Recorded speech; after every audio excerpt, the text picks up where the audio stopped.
What's good, YouTube? Welcome back to my YouTube channel. As promised, the continuation of yesterday's video starts today. It gets crazy.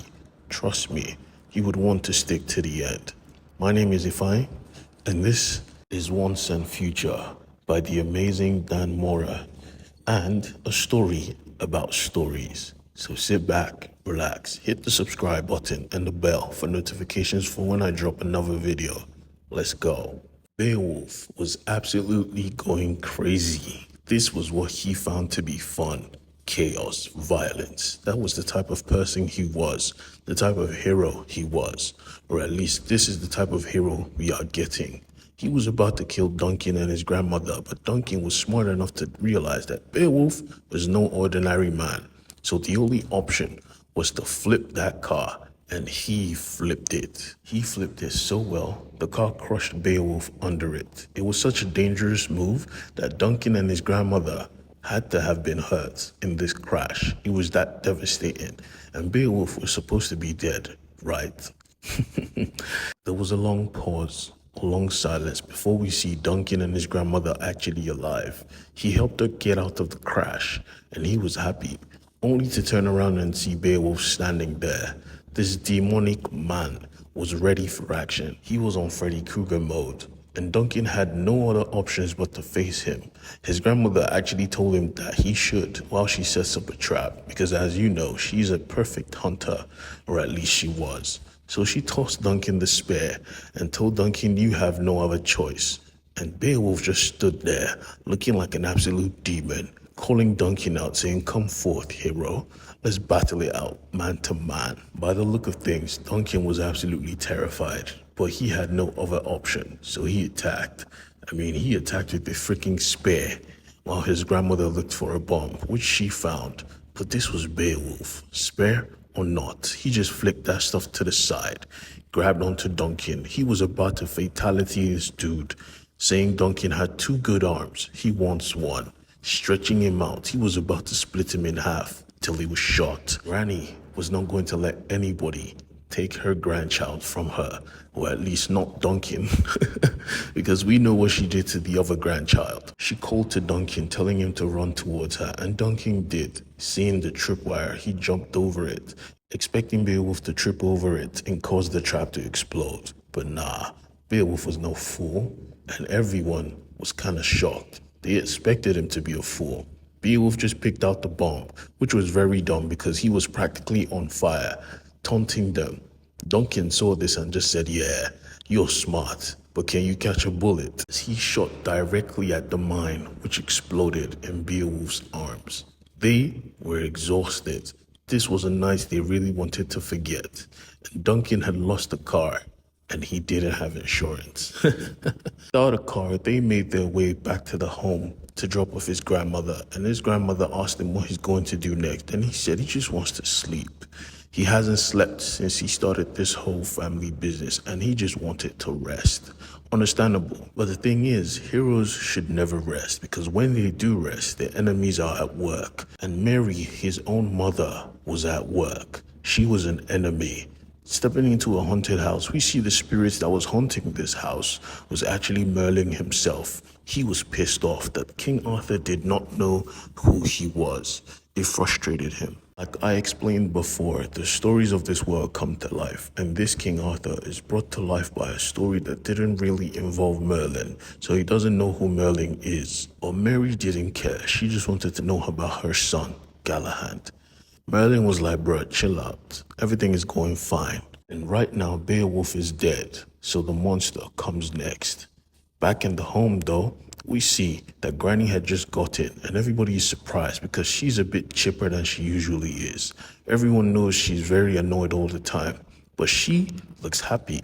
And this is when we find out that she's only happy when she's hunting with her grandchild. She loves to kill. Monsters, to be exact, not people. And Rose was having a cool night too. So she decided, just for the fun of it, let her do her thing and scan for trouble, only to realize that there was trouble closer than she could possibly imagine. So close, she had to make a call to Duncan. And when Duncan heard, he ran outside. His car was all messed up, so he had to call an Uber. Imagine being a hero without a car. He was understandably pissed off, but there was no time to be pissed off. Mary had tracked a monster that was about to appear at nowhere but his grandmother's home itself. It started to pour rain, and we see a monster's gigantic hand stretch out, crushing the gardener's head. This monster was the Grendel, and it was here because of Beowulf. If you know the stories of legend, you know why it is here. It is considered a monster of destiny, so no one else could put it down but Beowulf himself. And Beowulf was dead by Granny's hand, so he was here for her. Duncan tried to call, but nobody was picking up, and his Uber cancelled.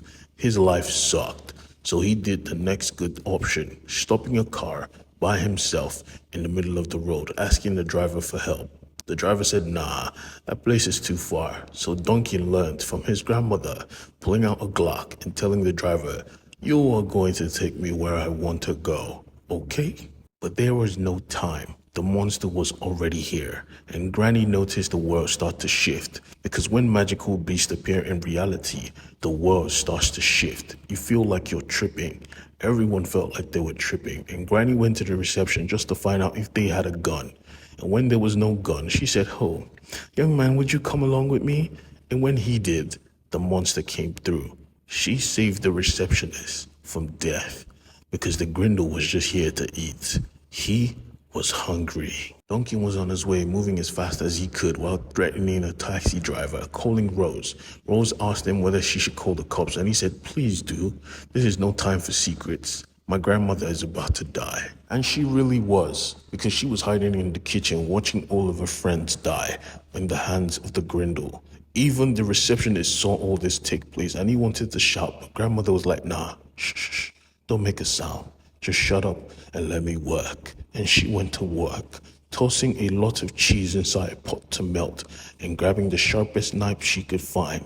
She was ready for action. The receptionist saw all of this and was like, what are you doing? You're too old for this.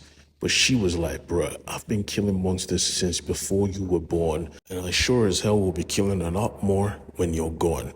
So shut up and get out of my way.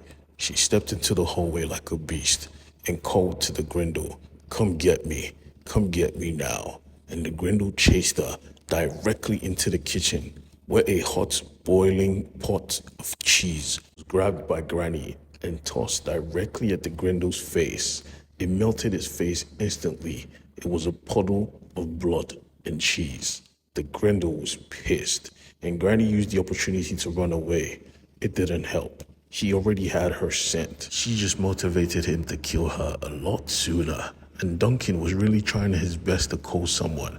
He was calling anyone, but nobody was picking up. Granny found a way into a closet that was blocked off. She thought she could hold it closed with a bunch of her friends, but that was not going to help. This guy was basically the Hulk. With one hand, he crashed through the door and swiftly grabbing Granny, he was about to eat her up with one bite till the cops showed up. If you know this cops, you know what the hell I'm talking about, because this was Shaun of the Dead, and he couldn't handle what he just saw. Instantly, he was chopped in one bite. His friends tried to lay down cover fire, but there was no point. This thing was just here to eat, and it ate. And when he was done with them, he turned to Granny. Granny knew, shit, I really wish I didn't kill Beowulf.